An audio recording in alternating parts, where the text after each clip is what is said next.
Hi, everyone. Hi, everyone. Welcome once again to our weekly video chat. We're glad you could join us today. We're Tamara and Twila, mother-daughter team behind Good Earth Gatherings, a little shop south of Lawrence, Kansas, and Good Earth Herb School and many other classes. We'll always love to have you join us every week for our tea chat. Right. We try to share a little information with you that is seasonal. And these are some of the things that are blooming right now. We have an echinacea blooming. White clover is blooming right now, and I don't want to get too close to that because it usually causes me to sneeze a lot. But it's so pretty. It's a great filler for a bouquet of flowers. And of course, there's larkspur at the top. And larkspur is one of those seeds that you throw out before the last snow, sometimes in the late winter, and then they bloom all summer long, and they are just wonderful. Kind of an old-fashioned flower, but we really love it.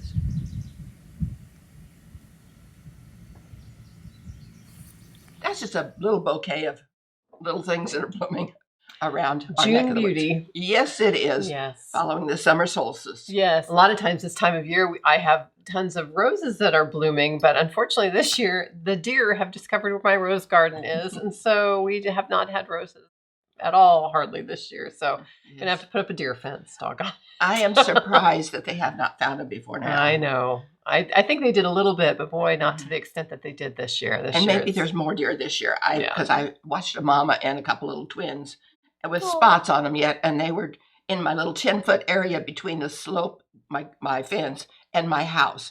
And, I'd rather they be right outside the fence. They are so beautiful, but so destructive when you're trying to garden. I saw something on social media that I shared from our shop page that was interesting because somebody had told me they'd seen a baby fawn laying in their yard. And then I saw a post from someone who works with wildlife, and she said, look at the tips of their ears. If the tips of their ears look like they aren't pointy, that they're a little droopy, then they're dehydrated and the mama is not close by. And that's when you need to probably rescue them. Yeah, I would think the mother would always be close by. Well, but sometimes they get hit by a car or something like that. That's true. Yeah. So I thought that was really an interesting tip. They're just incredible. They're so amazingly well camouflaged. Even the adult deer, it's so amazing. Just out here, you can have like 6 deer and look out the window and not see them unless they're moving. Yeah, nature's so amazing. Yes.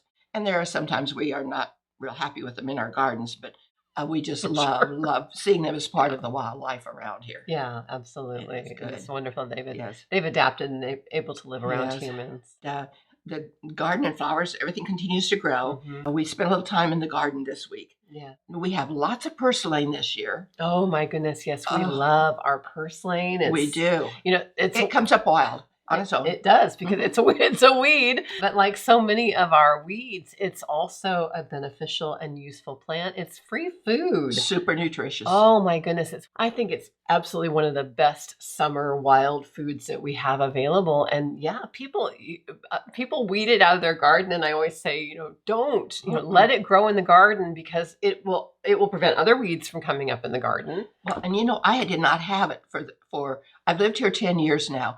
The first 8 years, the 7 years, I should say, I did not have it in my garden at all. I never saw it in my land. And then one year I went out and I hadn't been in the garden for a while. It had been a hot summer and I happened to look and there was a plant that was 3 foot by 3 foot. Huge. Now they lay prostate to the ground. Yeah. They're very low to growing to the ground. And I saw it out there and I thought, I needed this probably in my system. Sometimes we see these plants and they make themselves known when our bodies really need them. That was one of the ones that I did collect a lot of seed from that one. And then the following year, although it did disperse a lot of seed on its own, I had no purslane. And now again, it's back. It's back. And we garden around purslane, we do. And purslane will help keep, like I said, the other weeds out of your garden. So leave it in your garden and use it as a vegetable. Use it as a part of your salad. For those of you who aren't familiar with purslane, it looks like a succulent. It has reddish stems, paddle-shaped leaves, and it's entirely smooth. No hairiness and no stringiness to it like spurge does. Spurge is another plant that will grow in the gardens that is prostate with a similar growing habit. They're very different plants because the purslane is very, very juicy and succulent. And so you don't want to eat the spurge. Spurge is really not edible and it's poisonous, so don't eat that. But Purslane is super easy. Once you identify it, it's easy to identify. It's delicious. It's one of the most delicious wild herbs there is. It's a little bit lemony and it's very nourishing. It's full of nourishing flavonoids, health promoting antioxidants, 17 vitamins and minerals, including calcium, vitamin A and C, and potassium and amino acids. And what I always mostly remember about the purslane is that it has the absolute highest levels of omega-3s of any plant. Fabulous. And yeah, it's so good for us. And put it on a sandwich. When I first saw it, I thought, well, it looks like a little jade tree. It does coming kind of. up. It has the leaves that look like that, although jade tree grows up. The purslane grows out. Yeah, because they're the paddle-shaped succulent leaves. Yeah. Paddle-shaped. They've actually done some clinical trials on purslane, and they've shown that it can help reduce fasting blood glucose levels, and triglycerides, which is awesome. Yes. And the seeds are also edible, and they've been shown to reduce LDL cholesterol and to help with cardiovascular health, which is wonderful. I'll tell you, those seeds are so tiny. They are very tiny. You can hardly notice. However, when I collected them, smaller than a pin tip. I had a dinner plate full of seeds, and of course they show up because they're dark. But there are just so many seeds. Yeah, we put, so that 3x3 plant, we put dish towels underneath of it. Yes, and we stuck them underneath it. Yeah, and shook it just a little bit, and it fell into it. So it was just covered. I love collecting seeds too. So we share them with our students. We did. Yeah, and we love sharing those because that's something you can just toss out in the fall and then hopefully have some purslane in the spring. Yes. And the other thing we gathered was catnip. Yeah. Because I've got catnip in my raised bed. Somehow it got there probably on its own a little bit from another place.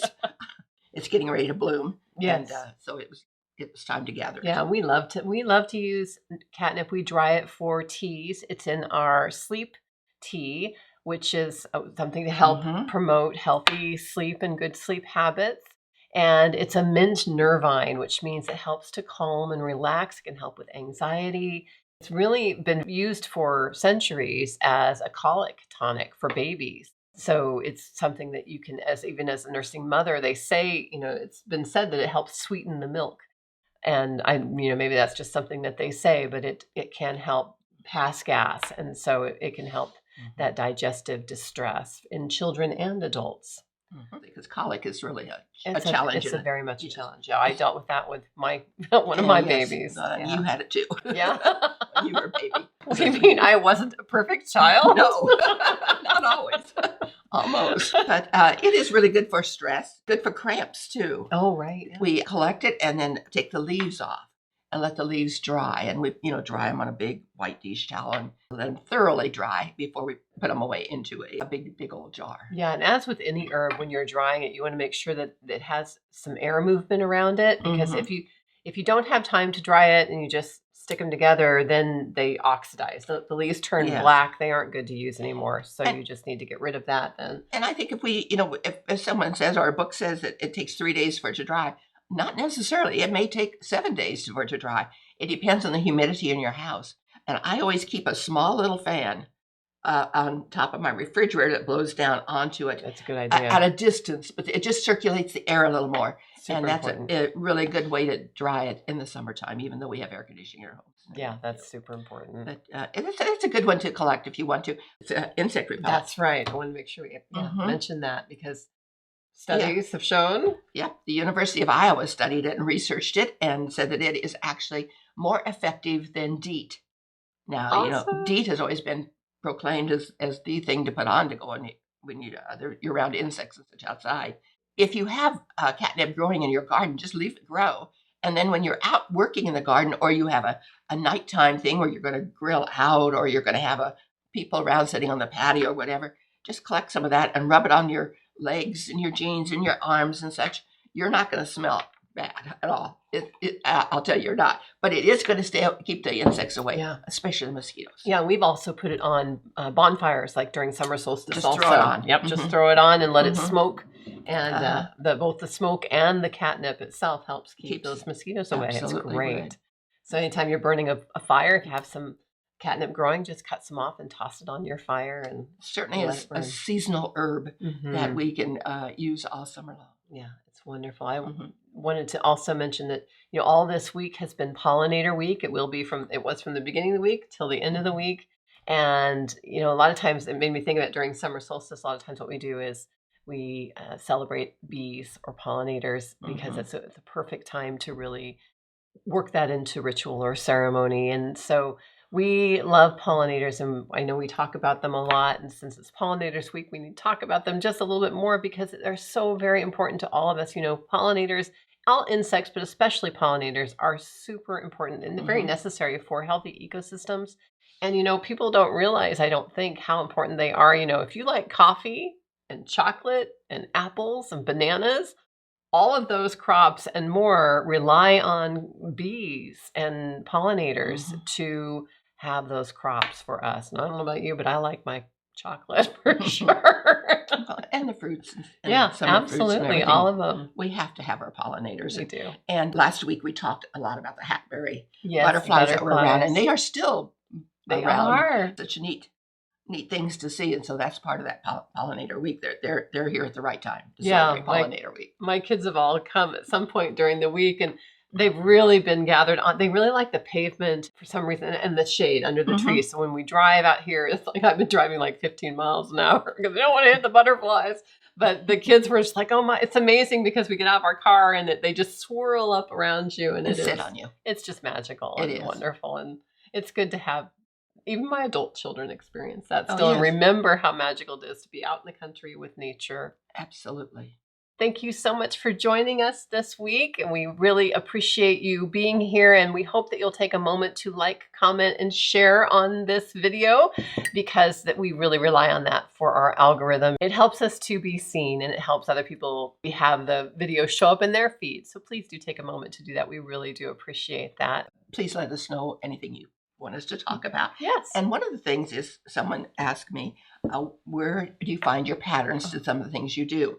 Well, a lot of my patterns are found in the books by Maggie Bononomi, and this one happens to be called Nature's Offerings. The patterns in here are just wonderful. I look at them and I want to make all of them, and this is one of them I made, and this is a thought we'll leave you with today. It's called Step Into My Garden. Oh, it's beautiful. And we can hang them on a wall with a couple of stick pins if you want. You could make a pillow out of them. This one, I have put a backing on it, and then I just bring the backing around to the front, a little frame around it more or less to hold it all, give it a little more sturdiness. And so we will leave you with that thought for today and enjoy your gardens. We'll see you next week. Good earth blessings to you.